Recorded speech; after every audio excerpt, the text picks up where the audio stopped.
What are we eating for dinner today? We're eating this healthy veggie casserole.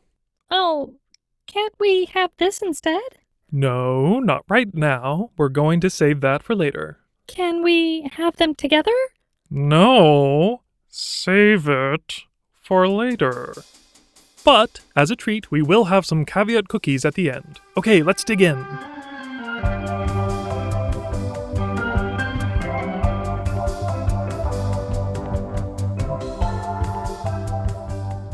Greetings, viewers! This video is about whether it's better to call unauthorized residents aliens or immigrants.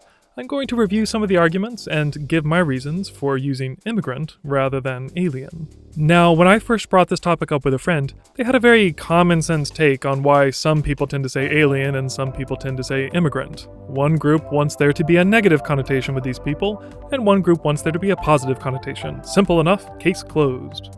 I think this explanation is intuitive. When people hear immigrant, they tend to envision something out of an Ellis Island gift shop. And when they hear alien, they tend to envision...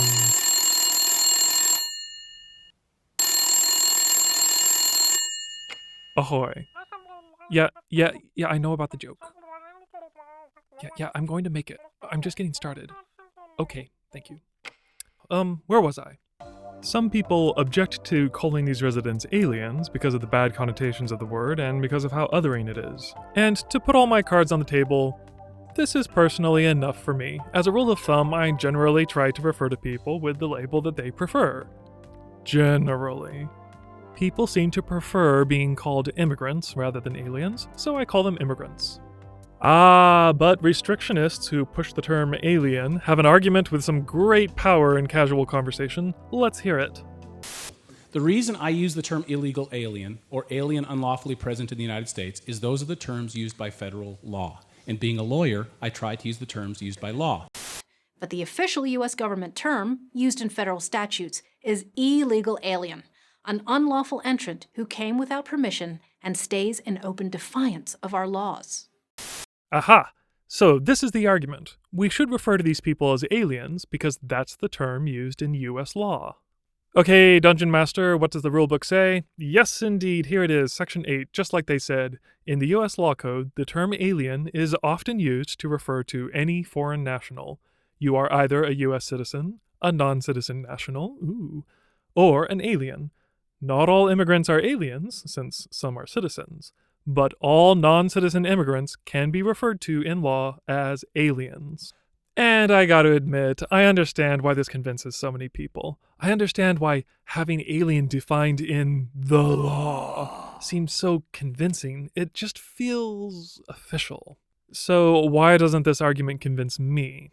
2 reasons. Firstly, appealing to the legal definition does not justify using the word alien over immigrant, because the term immigrant is also a legal term, also defined in Section 8. According to the law, an immigrant is any alien who is not any of the following: a diplomat, the family of a diplomat, the staff of the diplomat, the staff of a consular office. Okay, I'm not reading these. Suffice it to say that even if we were sticklers for legal terms, unauthorized residents living in the United States are properly referred to as immigrants. So appealing to strict legal definitions doesn't justify preferring to call them aliens. My second objection is more of an accusation. I think people who appeal to the law to justify using the term alien have a double standard. Most of us don't stick to legal terms in everyday speech, and I can't help but notice that people and organizations who insist on using alien for the sake of legal exactness seem to mysteriously shy away from this standard when talking about any other foreign national. Next guest spent 4 years and nearly $50,000 to come here to America, and now Nick Adams has a green card. This man has a green card and is a non-citizen. He is an alien. Are you gonna call him an alien? So what does a legal immigrant think about President Trump's plan?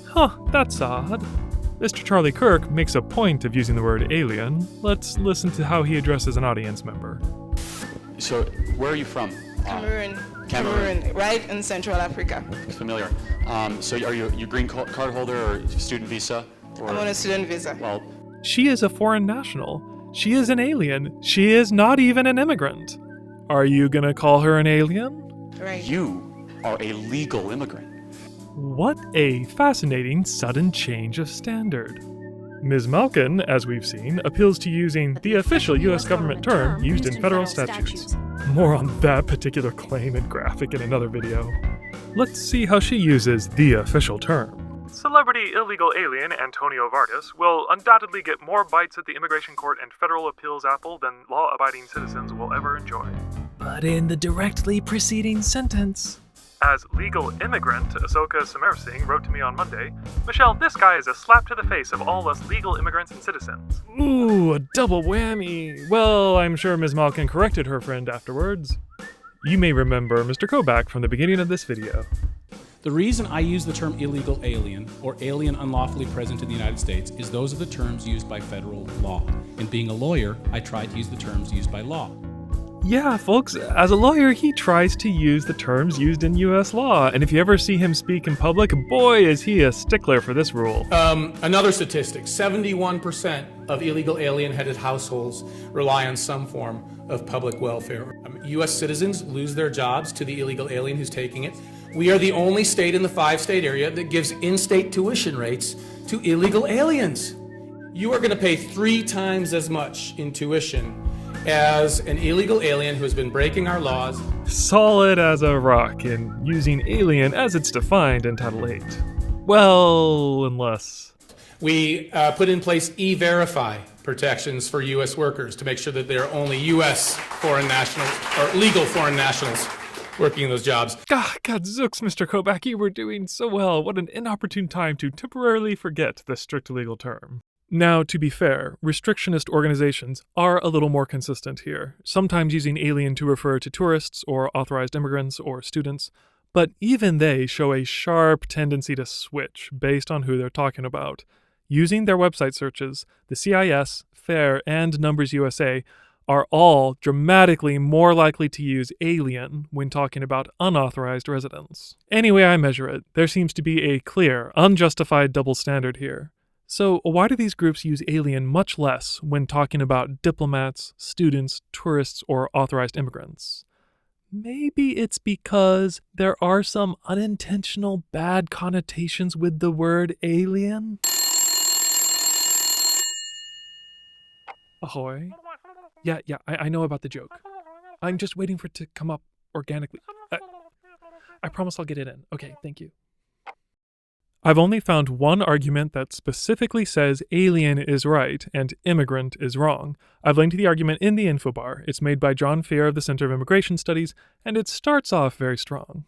Those who are here on tourist visas, for example, are legal aliens. Those who entered illegally are illegal aliens. In both instances, they are aliens, i.e. outsiders, who are not part of the American citizenry. This is a basic legal and logical fact. I have to admit Mr. Fear is being consistent here. He avoids my accusation of a double standard. But... the word immigrant should be reserved for those who, as defined by Merriam-Webster, come to a country for permanent residence. Okay, we are suddenly switching away from legal definitions for some reason, but this dictionary definition of immigrant is the one that I use. We are on the same page, Mr. Fear.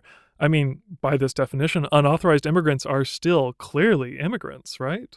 In other words, the term legal immigrant or immigrant should only be used where the individual is entering the United States on a permanent basis and has received a green card. Wait, what? But you just agreed to this definition. You cited Merriam-Webster. That definition doesn't say anything about legal residence. Oh, wait, no, I'm sorry. I missed that. Oh, that's weird. Suffice it to say, this is the best argument that I have found, and I don't think it's a very good one. So, when we talk about U.S. residents who entered the country illegally, there seems to be no reason, legal or otherwise, to refer to them as aliens rather than immigrants. The people who do say aliens seem to be aware of the negative connotations of the word. They therefore focus their use of that word at one particular group of foreign nationals, immediately abandoning their claim standard as soon as they talk about any other group of, quote, aliens. Using the term alien in this way seems straightforwardly unjustified. And now, time for a caveat cookie. I like to write half of it and then pull the caveat out with my lips. That might be unhygienic. Okay, what do we got? Many of the people with whom Border Patrol interact at the border do not intend to establish permanent residence in the U.S., certain smugglers, couriers, and thus it is more inclusive in this particular context to use the term alien rather than immigrant in the spirit of compromise and would object to the term being used for this group, although foreign national would work just as well. Okay, that's fair. That doesn't get you off the hook, Mr. Homan. Your book is about interior enforcement. As my disclaimer said at the start of this video, I don't blame anybody for thinking that the words we use are unimportant. I'd certainly agree that it's better to focus on actual policy instead of rhetorical bickering. Consider this video and other videos about terms to be in the spirit of clarity, explaining why I use certain words and what I mean by them. I hope it will at least give you something interesting to consider as you decide what words you'll use. Thank you for your time.